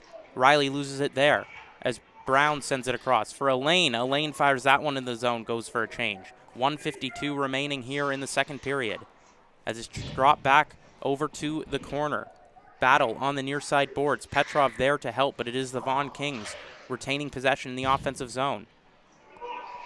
Good effort there to keep it up, but it is sent back down over to Jansen in the neutral zone. Knocked down off the play was Brody Brown. Yeah, interesting. I don't believe he's going to get called here, but clearly an offside call. Both of them were entangled. I think the referee's determination there was both of them were giving each other a little bit of the business, so not enough to make a call either way. It just so happened to be Brody Brown being knocked down in the end, forcing that offside. I do believe it was Ashcroft and him going at it behind the play. So, like you said, easily a face-off outside, easily an offside call, as it's the Menery-McClure line coming out for the Kings. The Kings, they do win that one back, but it's the Marlboros retaining possession. Nice move there from Quinn, but he can't get it through. A collision in the neutral zone, and knocked down is a Toronto Marlboro. It looked like he was trying to assess the hit there, as it's the Kings with the puck in the corner. Oh, no. Oh, my goodness. And as they had a chance to get something set up for what feels like the first time in a long time in this period, The net right behind Sokolov is knocked off its pegs. It'll be a face-off inside the zone. That was Braden Riley who was knocked onto his back in the neutral zone. It looked like he was trying to deliver a hit, and that one got sent back to the post office, if you know what I mean. He got flattened. He did get flattened, and he's, I would say, probably their quickest forward. Hopefully he's okay for the Marlboros' sake. As it's sent over to the point. Watt firing a rebound in front, scores! The Vaughan Kings take a late goal in the period. It's 3-0 in game number 5. My goodness, what a goal for the Vaughan Kings, taking a 3-0 advantage with just over a minute in this game. That was Nixon McKegg streaking down. He had a wide open net. Sokolov making the first save. No one there for the Marlboros to pick up the elusive number 10, Nixon McKegg. And like I just said, he had maybe the widest net I have ever seen to shoot it, and he makes no mistake about it, putting his team up 3-0. Worth noting, the Vaughan Kings, known for their offensive talent. They have guys like Cloutier and Rolston. 2 of their 3 goals in this game so far coming from a defenseman. McKegg picks up one, and Fortin picks up the first one, as a shot fired onto Sokolov is stopped under a minute left to go in the first period. Maybe one nice thing about Iceland, and that's, I'm not being mean to Iceland. Great ice down there, of course, pun intended. They have Nice. they have the 1s and 10s Yeah, decimal points. I was actually going to make that point in the first period. I do absolutely love to see that. It makes it feel like time's really ticking. You can see how much this is coming down to the wire. It was a late goal in the period from the Vaughan Kings where they haven't controlled possession. It was the Marlboros really looking like the better team out there as Rolston gathers it by the blue line. He's knocked down by number 16, Joshua Caputo, as Herbert, he battles on the near side boards. Rolston, he comes in to help, gets it out of the zone. Caputo forced to retreat as he dumps it back towards Stokes' net. In the corner, the Vaughan Kings. They handle it off the glass. Weird bounce, that time for sure off a stanchion, as Rolston fires it towards Fortin. Fortin, he can't get it out. Fired back in by the Marlboros, but that one's intercepted. Walking in now is Fitzgerald. Fitzgerald sends it across. Rebound in front, Rolston. Great save by Sokolov as Rolston, he's getting shoved. As this seems to be a pattern this period. Some more pushing and shoving. Rolston, he faced the brunt of that, but I don't believe there'll be any calls on the play. If we see one, it likely will be coincidental. With under 30 seconds left to go in the period, the Marlboros that were in the bench, including Pawchek and LeCastro, they come out, and joining the play right away is, of course, Captain Jaden LeCastro. Yeah, and that's incredibly important for the Marlboros to get him back out there with just over 20 seconds left to go in this period. You know, his presence was missed on that third goal from the Kings. As a face-off is won to the side by the Marlboros. A battle on the near side boards. Lavolsi coming in to help for Toronto. Digging at this puck that is most certainly not loose. Working on it was Elaine, and finally a whistle blows. A lot of time wasted there by the Kings. The Kings just a period and a couple seconds away from booking their ticket to the GTHL U16 AAA Finals. Yeah, that's exactly right. And if you're the Kings, you know that past 2 games, it has been the offense, at least the goals, have been dictated by yourself. But you also know in that game 3 defeat, you had a 3-goal advantage, and the Marlboros were able to come back and win that one. You have to keep the pedal to the metal. I'd be surprised if we saw the Kings in the third period, quote-unquote, park the bus. As McKay gets this one back down low for his man by the blue line. Walking it back in now are the Kings. As time trickles down, and here we go again, a battle in the corner. And Simon, Toronto, they have just 15 minutes to save their season. It is going to be a tough hill to climb, especially the way that Stokes has been playing in this game. He's made a couple fantastic saves, especially on the power plays of those second periods, as you see a couple of parents migrating to the cafe out there in Iceland for this 15-minute intermission between second and thirds. But we're going to jump right back into the action, obviously. And that second period, that was a fantastic period from the Marlboros. They really did control a lot of that period in terms of, you know, puck possession and offensive zone time and all of those sorts of things. However, the Vaughan Kings, the thing that they're great at, not only puck possession, but they're so good at capitalizing on mistakes. And you saw that a couple times. Both of their goals in that period came from blown assignments from the Marlboros. The Brody Brown tip in front where no one was around him, and that Nixon McKay goal where, yet again, no one around him to stop the rebound opportunity. Just 2 mistakes the Marlboros made in their own zone that period, and the Kings, they took full advantage. As it's the Marlboros looking to get something started. Stokes has really shut the door in this game. He's made a couple of 10-bellers. Of course, that one across where the net came off, and we were actually okay with it. That's how nice that save was, as it's saved by the Marlboros at the blue line, kept in, but not determined by the ref. That one looked like it was kept in by number 15, Aaron Petrov, but the refs say no, so it'll be Pacek's line of Cameron and Petrov forced to take the faceoff outside of the Kings' zone. And it looks like the lineman on the other side of the ice was the one who made that call. I've never liked that. You're 50 feet away from the play, and you're the one who's calling it versus the guy who's 10 feet away. I've never liked that call. It happens in the NBA a lot. And you don't really have the angle when you're facing the other way. If you were on the blue line, it's one thing, but yeah, exactly. Regardless, it is sent back into the Marlboro zone. Centering pass from Rolston is intercepted, but he regains possession, trying to find Cabral. Back over to Fortin through traffic, but a whistle is blown here. If you tell me it's the net sign. No, I don't think so. I think we might have I don't think it's a penalty, but yeah, I'm not exactly sure why the stoppage in play. No one's going towards the net. Oh, here we go. It is a penalty. I was going to say, because nothing was really happening, and as soon as the Kings touched the puck, that's the only thing I had to go off of there. I believe that's Sebastian Fortin once more heading to the box. Worth noting, there is a Vaughan King in that box, so one of those coincidental was a big-time penalty. It must have been a major or a double minor coincidental, which doesn't really exist. It's usually just a 4-minute flat penalty. But now a power play opportunity early in the third for the Toronto Marlboros. Miles Riley, he can't win that faceoff, but it's kept in by the Marlboros. LeCastro, he walks in, firing. Great save by Stokes with the glove. That glove of Stokes has been firing on all cylinders today, and you love the little windmill he does after every single one of them, I should say. And Jane LeCastro, he's back out there to quarterback this power play. Yet again, the captain, our player to watch. And if this is the time to step up, I mean, there's no time like now. As Braden Riley gathers it on the near side board, sending it to LeCastro. LeCastro walking the line over to Miles Riley.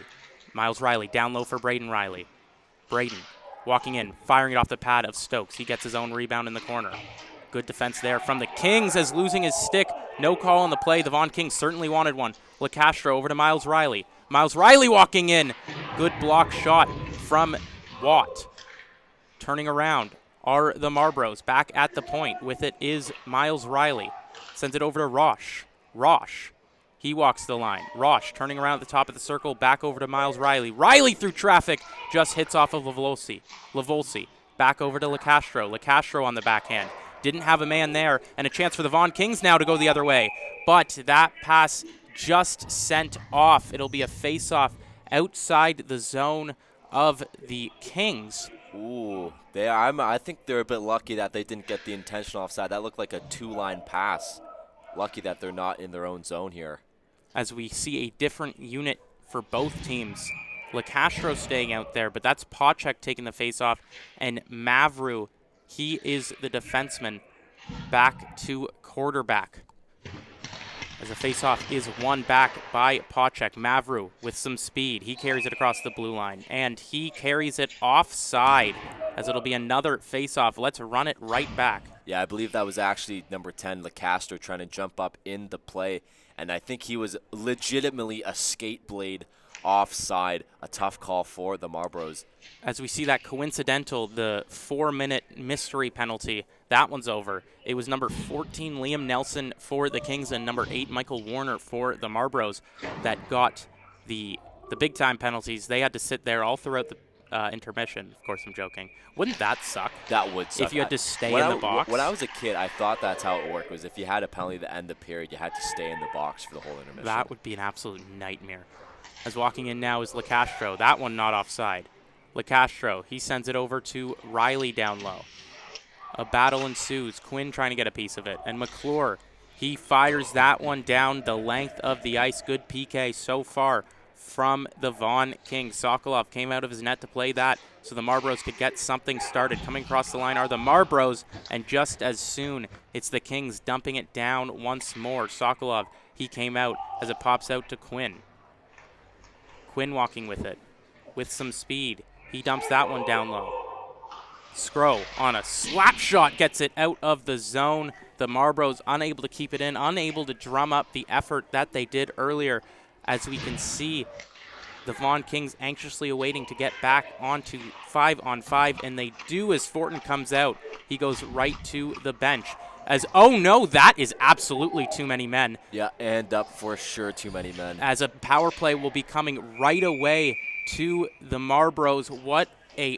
I'm going to be honest, what an awful line change. Fortin wasn't even halfway there, and we saw the Vaughan Kings jumping out of the bench trying to get an advantage, and that is poor. And you know, not only is that poor on the Vaughan Kings, what a fantastic heads-up play from the Marlboros. They had the puck. There wasn't really too many, I don't believe they had a pass option there near the bench, but you know what they did? They sent it into the skates of Fortin as that player was coming on. My goodness, a dumb line change, just flat out from the Kings, but a very smart play from the Marlboros just to send it towards the benches and turns into another power play opportunity. That's right. As a timeout is called here, I believe it is by the Marlboros, as just an unfortunate penalty. We don't know who's serving that penalty. From our eyes, it did kind of look like it was Evan Fitzgerald, but again, not 100% sure. We are up in the nosebleeds here at Iceland in game number 5 of the U16 AAA semifinal number 2. Remember, winner goes on to face the Toronto Junior Canadiens, the number 1 seed in this season. It was the Canadiens getting the 1 seed, the Kings getting the 2, the Marlboros getting the 3. So we'll either see 1v2 or 1v3, but either way, we're in for an exciting final for the Marlboros. They have quite a lot of work to do. 12 minutes, 14 seconds remaining in the third period. Wouldn't be the first time they've come back from a 3-goal lead, but it would be the first time that it took this long. Miles Riley taking the faceoff.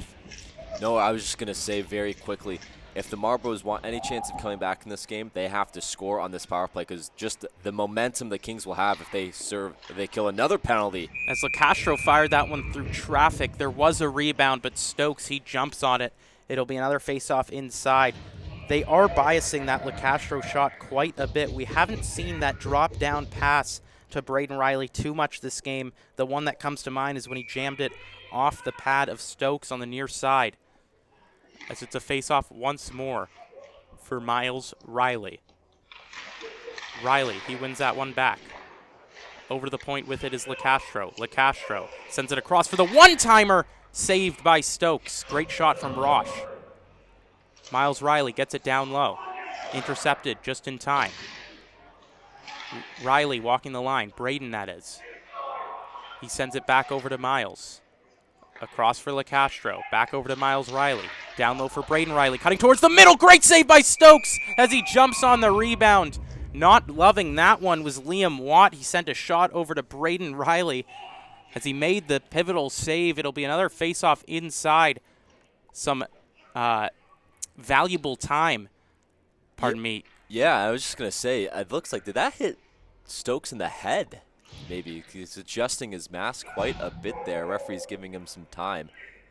Not like the other one when he was mid-sip. Well, I was going to say, it actually looks like he's about to drop the ball. Oh, he sees him. Yeah, they're okay. He sees him. And you know what? That could have been the coach yelling, because it didn't look like either ref was really focused. And you got to make sure that the goalie is ready, because that is dangerous, especially with the mask off. As Riley walks in, Miles Riley trying to get it down low for Braden as Quinn, he turns it around.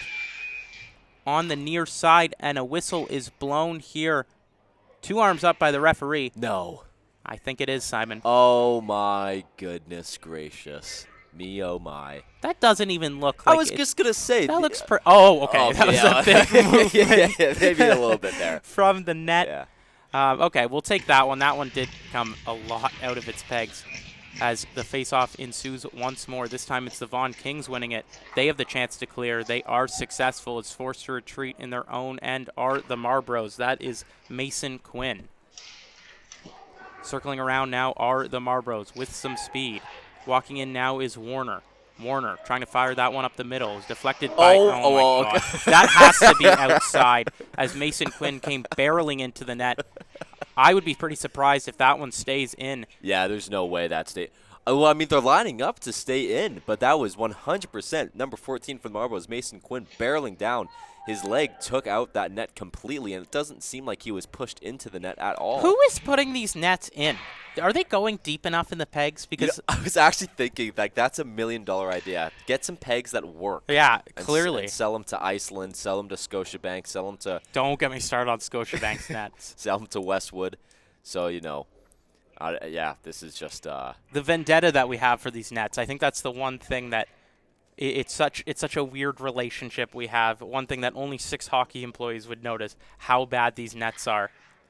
That's exactly. what, the 6th time this game? I think so, and I think most of them have come on this end as well. But you see the refs, they're really, really trying to stick them in because this is just getting absolutely ridiculous at this point. Is it the refs who are in charge of making the pegs at the beginning of the game? It depends. It should be. Generally, the nets are put on by the referees at this level. Sometimes the players will do it themselves. I know when I played, the ref said, you guys can figure it out. We're not getting paid enough for this. But I feel, to be fair, we never play at the level of these guys have. But if it wasn't for my trick knee, no, I'm kidding. These guys are outstanding. A lot of this talent that we've seen in this game alone is going to be playing in the OHL and playing junior hockey and maybe even higher. As the Toronto Marlboros, they're running out of time. I'm really glad we fixed that net, and Stokes getting a drink of water. And the guy dropping the puck, again, doesn't really realize. As now, finally, we can get back to hockey as it's won by the Kings. A collision on the hash marks. Mavru knocked aside as a delayed offside call here. Now the Marlboros, they finally get out in time. The Vaughan Kings fire that one down the length of the ice. We do see an arm up. I think that might just be the icing call. Could be wrong, though.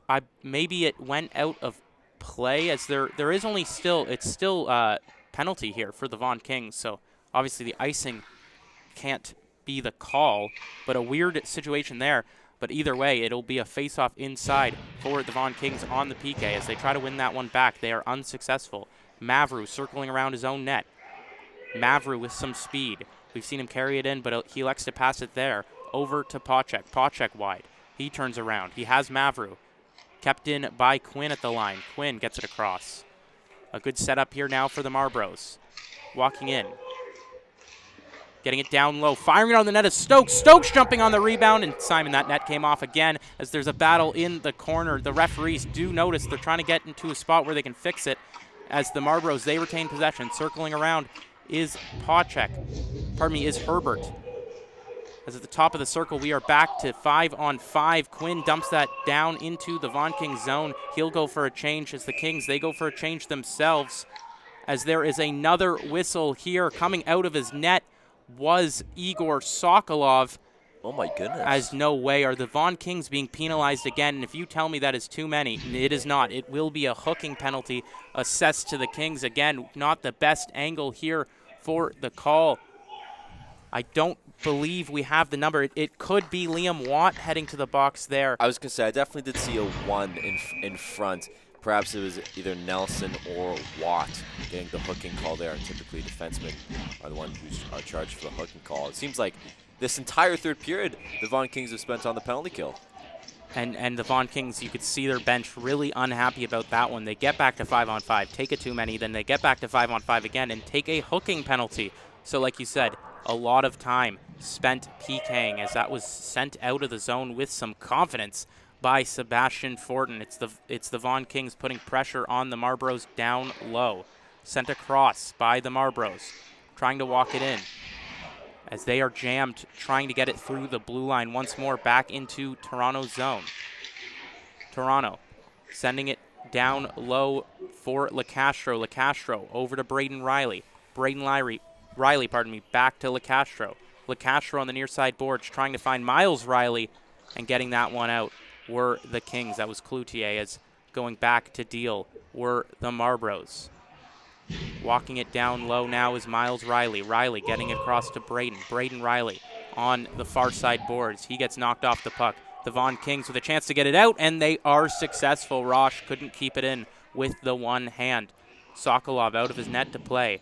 Rims it around the boards for Miles Riley. Miles Riley pressured by Pagani and Rolston. Rolston, nice pass to keep possession of the puck as the Kings once more dump it down the length of the ice. Pagani going for the change.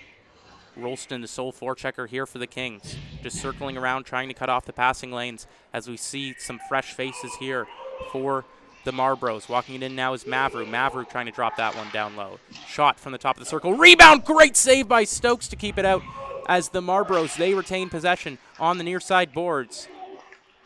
Back over down low by the Marlboros. On the near side boards now. Pardon me, far side boards is Mavru. He gets it at the point. Mavru sends it across through the hash marks. Backhand opportunity. Great save by Stokes, sprawling across the crease to keep that one out.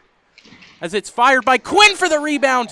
He regains it at the top of the circle. He circles around. He's knocked off the puck as Rolston, he picks up the loose puck, and Rolston comes back the other way. A 2-on-1 forming here as Rolston fires, scores! Landon Rolston on the PK scores the shorthanded goal with just seconds remaining in the power play for the Marlboros. The Vaughan Kings take a 4-goal lead.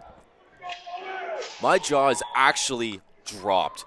Oh my goodness, Dimitri Stokes making a couple fantastic 10-bell saves at the end of that power play for the Marlboros. And then Landon Rolston, who else, using his speed to get across the ice. It looks like as he shot it, time was up on the Marlboros power play. I don't know if the timekeepers are going to call that a short-handed goal. It looked like just as the clock was striking 0, the shot got off. Either way, what a fantastic sequence for the Kings and an incredibly deflating goal for the Marlboros. As that's dropped down low by Herbert. The Marlboros most certainly running out of time here. As it's dumped back into the Vaughan Kings zone. 7:45 remaining in the third period. The Marlboros, they are in big trouble as they regain it on the near side boards, dropping it down low. Circling around is Cameron, one-timer for Caputo. Caputo's shot stopped by Stokes. McClure trying to get to be first to that puck, as Ashcroft battles Gianluca McClure. It's kept in by Cameron, then kept in by Pawczek. Pawczek sending it around. Some pushing and shoving there, no calls on the play. As it knocked aside are the Kings and Cabral, but Cabral, he got it in just in time for the change. Ashcroft with a nice reverse hit onto Menery as the Marlboros, they look to get something started their own end. A aggressive forecheck here from the Vaughan Kings. As we do have a whistle on the play, the camera decided to show us how beautiful that Canadian and Ontario flag look, as it is a Marlboro going to the box on this one. Not the time to take a penalty. Again, we don't have the angles, not 100% sure who's going, but we do know that it is a Vaughan King power play, and this could be the end for the Marlboros. The Vaughan Kings elusive power play on once more. As the Marlboros, they can't get it out. It's kept in by Nelson, sent over to Skro. Skro, he has it at the top of the circle. Skro cutting towards the middle. He drops it for Fortin. Fortin gets it across the point. Back over. Shot through traffic. Skro trying to pick up the rebound. But it is Cloutier firing that one. Sokolov makes the stop. This is looking dangerous for the Vaughan Kings. They have their foot firmly pressed on the gas. They're not looking to control possession here. They are looking to score another. They certainly are, and we made the point entering this period that the Vaughan Kings are not a team to, quote-unquote, park the bus and just play a defensive style of game. They want to add on to this lead and slam the door shut. As it's sent over to the point. Walking in now, Skro. He drops it. Pass through traffic. That got over to Sokolov, but he wasn't able to keep possession of it as it's sent over to Skro on the one-timer, scores! Adrian Skro puts up the 5th goal of the game for the Vaughan Kings. And how about the defensive scoring from Vaughan in this one? 3 goals from the D-men. It's just an incredible, incredible trait to have as a team, to get offense from players who don't usually facilitate as much offense as some of your star players do. And that's what it takes to win games. And that's what it takes to win playoff series Vaughan Kings now up 5-0 in this game. That might be the nail in the coffin for the Marlboros. What a fantastic game, not only from this entire team, but in particular that D-core. And Adrian Scrow stepping up as their captain yet again. Definitely not a great look for the Marlboros. We talked about how hard a 3-goal deficit was. Now down 5 in game number 5 with just over 6 minutes left to go. As it's the Kings gathering possession. Huge collision there as LeCastro fired it over to, I believe that's Fitzgerald, and now those two are talking. Those two going at it, fighting in the corner. We already did see an arm up. I'm sure we'll see more penalties. This one getting out of hand for the Marlboros as LeCastro being dragged away to the box. Will we see a Vaughan King go? It doesn't look like it, as I believe it'll be the Vaughan Kings headed to the power play. Once more, charging penalty assessed on that huge collision. LeCastro, I mentioned how he fired. He didn't fire anything. He put his whole body into that one, did not stop striding towards Fitzgerald. And now a power play opportunity for Vaughan late in this one once more. It does look like the Marlboros have realized what is going on and the frustration is setting in. Yeah, certainly frustration setting in. And, you know, like we kept saying, that's not uncommon, especially in a game like this. You just don't want anyone to get hurt out there, and that was definitely a charge from Jaden LeCastro. So. Yeah, that's right. I mean, that one was hard to miss as it was a huge collision trying to get his boys back into it, but something that you can't do as number 10, Nixon McKegg, looks for his second of the game on the one-timer. The Vaughan Kings, they win it back at the point. Watt just missing that one, making sure it doesn't get through all the way. As turning back around are the Kings. Circling around now is Presley Elaine. He gets it across to the far side boards. Pass across all the way through the neutral zone. Finds Watt. Watt back over to Elaine. Elaine trying to get that one down low, intercepted by the Marlboros. The Marlboros going for a rush shot. Great save by Stokes. He gets the rebound, loses his stick in the, pardon me, he did not lose his stick. The retreating defender loses his stick. My goodness, what a play that was. It was looking like a yard sale. Stokes did not have possession of his stick at one point. Picked it up right away coming out of his crease. Stokes makes another huge save with now under 4 minutes left to go in the third period. Keefe trying to bat that one through. Menery helps him out as he sends it back to Landon Keefe. Landon Keefe, he has Pagani down low. He finds him right by the referee. Some more pushing and shoving as it's in the corner. Keefe goes to play it behind the net, being pressured by 2 Marlboros. They get it over back to the point. Shot from the top of the circle, jumps out. No Kings there to jump on the rebound. That was Keefe trying to get it down low. Miles Riley, the forechecker on the penalty kill. Time really dwindling down as Riley sends a shot to the Vaughan Kings defenseman. Walking in now is Menery. Menery, he got it across. Open is Pagani in front. Pagani shot. Save. Wraparound opportunity. Great save by Sokolov. Sokolov, you got to give him credit. He is still in this game. Net comes off, but using the pad to make sure that one stays out. Yeah, what a fantastic save from Sokolov. And honestly, maybe you would like 1 or 2 of these goals back, but Sokolov has had a great game. A couple of those goals, his defense kind of leaves him out to dry. It looks like we're actually having some coincidental minors here. 2 players going to the box, one for the Marlboros and one for the Kings. Yeah, I believe it is about that time where the tempers rise, and with these young men being at that age where, you know, the frustration's a little bit harder to handle than when you were kids, you can see it on full display here. But yeah, talking about Sokolov, I mean, you can't blame him on the first goal. Weird bounce off the glass that he couldn't have seen coming. No help as it was Fortin who was left wide open. Brody Brown getting the deflection on the first one. The only one perhaps that you could talk about being one that you want him to save is the Landon Rolston shorthanded opportunity, as once again it was Nixon McKegg picking up that wide open rebound. And then the 5th goal, I mean, his team wasn't really left there playing, and it was another power play opportunity for the Kings. Their power play has been lethal in this one. They've been so controlled. It certainly has. And you know, in that other series, the JRC versus Majors, the junior Canadians, they are not one to take a lot of penalties. I'm just going to say that I'm pretty certain that the Vaughan Kings are going to win this game, and there for this series. And man, what a matchup that is going to be. It's going to be quite the matchup indeed. There was a chance we'd have two Toronto teams in the GTHL U16 AAA final for the first time in a while. Not looking like that will be the case. It'll be a Toronto team against a Vaughan team with just over a minute left. It's kept in by the Marlboros, shot through traffic, deflected away to the near side boards. The Vaughan Kings dumped this one back down out. Getting a piece of that was Keefe. Casulo, he sent it across to the point. You can see the players starting to slow down a little bit as there is a whistle on the play, a deflection as it went out just briefly. The ref seems to want to have the face-off inside to add insult to injury, but the referee's discussing as both teams go for a line change. Yeah, an interesting call to have this face-off back in the Marlboro zone, like you said, Sammy. Just a little bit of salt in the wound to end this game.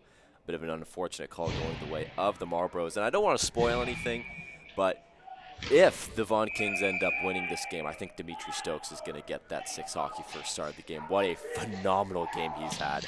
It's not talked about enough, as, you know, we've mentioned how he's made a bunch of saves and has had a bunch of huge game-stealing saves, as we do see Sokolov being talked to by number 15, Aaron Petrov. Some more players going at it. That's Mavru heading to the box, and they're just going to let this one dwindle out. What a game, let's mention, from Dimitri Stokes. We have some time here. Dimitri Stokes getting a shutout in game number 5, a pivotal game to send them to the GTHL U16 AAA Finals. The offense for the Vaughan Kings was firing on all cylinders. They did control puck possession for quite some time, but Stokes, you could say, saved maybe, 2 or 3 surefire goals? Oh, 100%, Sammy. And that was when this game was only 2-0, 3-0. Oh, no, it was only 2-0 since they got that third one late in the second period. So if Stokes doesn't make a couple of those saves, this could have easily been a 2-2 or at very minimum a 2-1 game heading into this third period. Just an incredible game from Stokes and this entire the entire Kings team. And how about this? After choking a 3-0 lead, as always good to see the handshakes post-game. I know some players might not enjoy this handshake line, given the rivalry between these two and the animosity between them. But how about this? After choking a 3-0 lead in game number 3, Vaughan Kings outscoring the Marlboros 12-1 in games 4 and 5. If that's not, showing up when the time is needed, I don't know what is. I was about to mention, it's funny because the first game of the series, the Vaughan Kings, it was so tight, but they pulled a little bit away. All of those 3 games, the first 3, you could say were decided by 1 goal, because I'll say it, because an empty netter I never like to count. So let's say the first 3 decided by 1 goal, and then 4 and 5 decided by 6 goals and 5 goals. So like you said, absolutely, the Vaughan Kings, they turned it on when it mattered the most. But this Toronto Marlboros team has a lot to look forward to, and we'll discuss it more in the booth. Well, there you have it, folks. The Vaughan Kings will go on to the U16 AAA GTHL Finals to face off against the Toronto Junior Canadians after a 5-0 victory in game number 5. The last 2 games, the Vaughan Kings outscoring the Marlboros 12-1. Simon, not exactly the game we expected, but Vaughan just looks scary out there. They certainly do. And honestly, I don't want to take away anything from the Marlboros because they actually did play a much, much better game than they did in Game 4. The scoreboard doesn't necessarily reflect that. I think if you were to just look at the scoreboard of this game, you would have been like, oh my goodness, what happened here? That's not the case in this one. Before we get into the Vaughan Kings and how well they played, I just want to point out that the Marlboros, they certainly did put up quite the effort in this one. Some bad penalties, I think, really hurt them in this one. Obviously, LaCastro and Mavru, I think they took a couple bad ones later in the third period. However, they still put up a fantastic effort, and they should hold their heads high after this one. They do, and we do know that the OHL Cup is coming up. We do know that they'll hold this in the cards. A couple of players have been quoted as saying they're going to take this and try to move on. Use it as fuel for the fire. there's a bunch of guys on the Marlboros team that, like we said, will go high in the OHL draft. Guys like Mavru, LeCastro, both the Rileys, even Hardy and Sokolov have eyes on them as well. So not the result they wanted, but certainly a team of players with a bright future. I said at the end of the broadcast, they have a lot to look forward to. Maybe not so much as the Toronto Marlboros. They have one tournament, but these players have a bright future in the rest of their careers. Oh, they certainly do. You can say that for a lot of teams in this league, but certainly the Marlboros. I would argue that the Marlboros are probably the most prestigious GTHL team, just looking at their history, And I think when you put on that Marlboros jersey, there's definitely a certain level of expectation that is set upon you. I think all of these players, no matter what the outcome of this game, certainly lived up to those expectations in this series. Of course, worth mentioning, there's this random player. I don't know if you've heard of him. His name is Connor McDavid, right? He played for the Marlboros, so of course, big shoes to fill, or big skates to fill, I should say, when you're a member of this team, and I think they did so valiantly. A great effort against a Vaughan Kings team. A Vaughan Kings team that has no shortage of talent itself, and we saw it on a maximum display tonight. They are heavily featured in our 6 hockey 3 stars of the game. Yeah, let's just jump right into it. Our 3rd star of the game, I did make the point that he may have gotten the 1st star of the game. Sammy, we took a lot of thought into this. Our 3rd star of the game is the goaltender, Dimitri Stokes. He got the shutout in Game 5. There's not really anything else you really need to say. He played phenomenally. I talked about how the Marlboros, they took some penalties. The Kings also took some penalties in this one as well. They did. They really did. And he shut the door on a number of occasions. We also talked about how the Marlboros, they looked like a much, much better team compared to Game 4. This game could have easily been, a 1-goal game, or maybe even a 2-goal game if you want to be a bit more generous. This game could have been a much, much closer on the scoreboard if it wasn't for the fantastic play of Dimitri Stokes in a pivotal game number 5. That's right. I mean, he looked phenomenal out there. We said he had a couple saves that were true 10-bellers. And really, it was the 3rd period where the Marlboros collapsed. They got a little frustrated. Both teams started getting in the mix a little bit. But when leadership prevails, I mean, you see which teams can make that next jump. I'll save the leadership for your 1st star. Yeah, your 2nd certainly. star of the game. You got to go to one of the best forwards in this league. That's right, Sammy. We do have to talk about a player who's just blown us away all season long, and that would be none other than Landon Ralston. Scored a goal tonight, and you might look at some of the box score numbers, and you might be thinking, well, some players had a better game according to the stats, but we're just talking about him in this entire series, just having such a presence on the ice, not only the series, but all year for the Vaughan Kings. He has been absolutely phenomenal for them. Landon Ralston, my goodness, what a player. He proved why he is probably going to go in the 1st round of this year's OHL Priority Selection Draft. Could not be more proud of him and his team's effort, I'm sure. But man, what a game from him.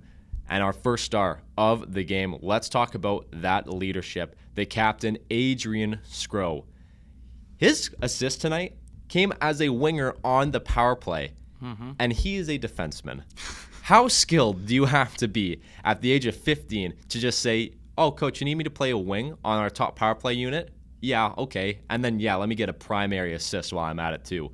My goodness, that's what captains do. That's leadership right there. Leading by example, just doing anything that the team needs you to do. And he was rewarded with a goal of his own as well to put his team up pretty big as well.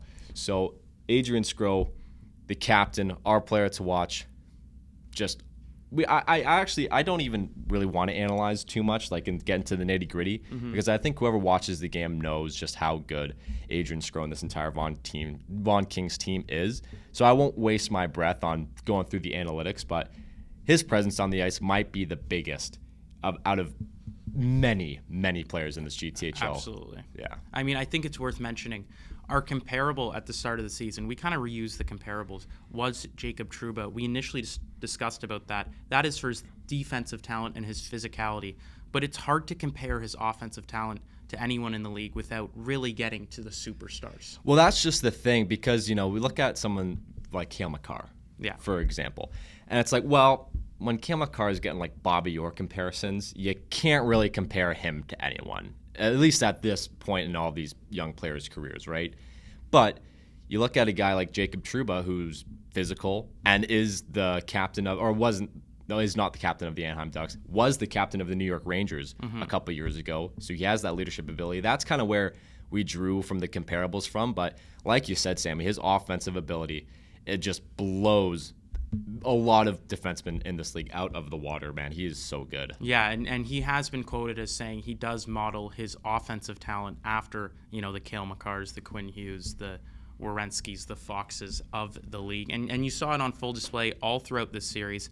I would be so confident to say that I would be shocked if Skro is not picked top 10 in this draft. He is that good. He's proved that he is probably the best defenseman in the GTHL. You could say the best U16 defenseman in the world right now. I know that's crazy to say, but I mean, we've seen the evidence. We've watched this whole series. We've watched the whole playoffs. We've watched the whole season. He keeps getting better and better, and the team will heavily rely upon him in the finals. Yeah, and you know what? Like, we've done games for the Kings all season long.